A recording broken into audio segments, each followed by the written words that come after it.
तुम साहब रहमान हो, रहम करो सरकार। भवसागर में हो पड़ो, खेई उतारो पार। भवसागर दरियाय गम, जुल्मी लहर अनंत। सट विकार की हर घड़ी, उठत होत अनंत। इन लहरों की असर ते, गई सुबुद्धि खोई।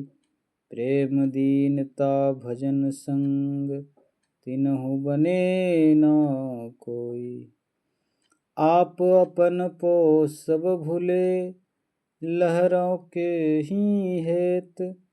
सो भूले कैसे लहो, सुख जो शांति देत।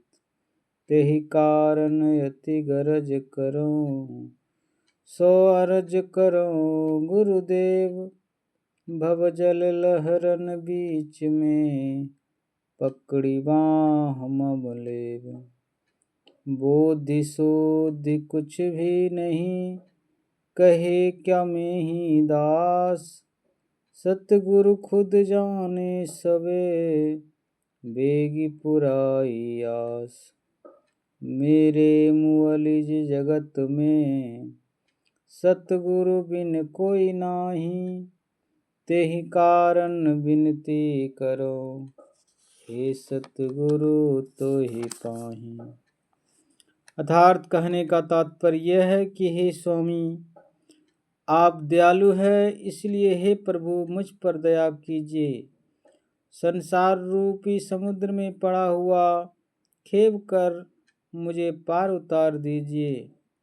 भवसागर अथाह है, जिसमें सट विकारों की दुखदायिनी असंख्य लहरें प्रत्येक क्षण उठती रहती हैं, जिनका अंत नहीं है। इन लहरों के प्रभाव से मेरी सुबुद्धि खो गई है।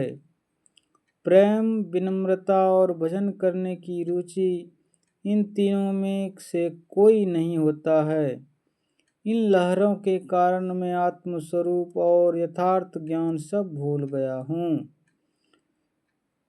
उस भूले हुए आत्मस्वरूप को कैसे प्राप्त करूं, जो सुख और शांति देता है। इस कारण से यथार्थ आत्मस्वरूप का ज्ञान नहीं होने के कारण हे गुरुदेव, मैं प्रार्थना करता हूँ कि संसार रूपी समुद्र की जल की लहरों के बीच आप मेरे हाथ पकड़ लें। मुझे कुछ भी बुद्धि और शुद्धि नहीं है। बाबा कहते हैं कि मैं क्या कहूँ। हे सद्गुरु, आप सब कुछ जानते हैं। शीघ्र मेरी आशा और इच्छा पूरी कर दीजिए। मेरे रोग को दूर करने वाले अर्थात वैद्य इस संसार में सद्गुरु के अतिरिक्त दूसरा कोई नहीं है। इसी कारण से हे सद्गुरु, आपके समीप मैं विनती करता हूँ। श्री सद्गुरु महाराज की जय।